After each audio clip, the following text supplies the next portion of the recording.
Gateway Shuffle, the fourth episode of Cowboy Bebop.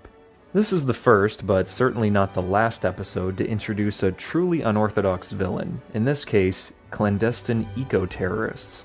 They're concerned with the survival of sea rats, and they have a plan to destroy humanity by turning them into apes. It's easy to assume on premise alone that this is just going to be another comedy episode, but they're shown to be uncompromising in their ideology and ruthless in their goals. There really is a feeling that they might indeed destroy the human race, which is good for suspense.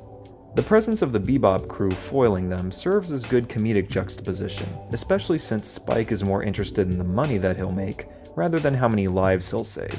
To add to that, there's great world building in this episode. The world exists outside of what the main characters are doing, and the incidental nature of the Bebop crew in the midst of all this chaos feels realistic.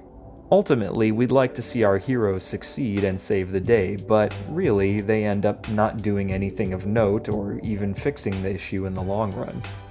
It adds to the dry sarcasm of Bebop's tone that such a thing is presented so realistically.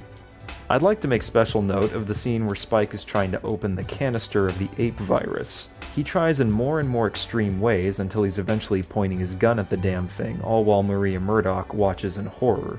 It's a highlight of the episode, and probably the best comedic moment in the series, for my money.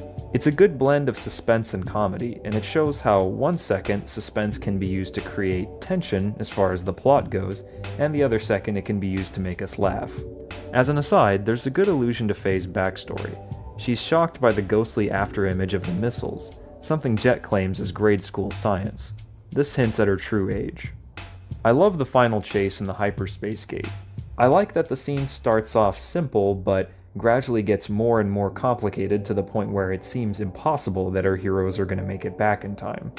In the end, as is thematically appropriate, the Bebop crew end up not really saving anything other than their own butts.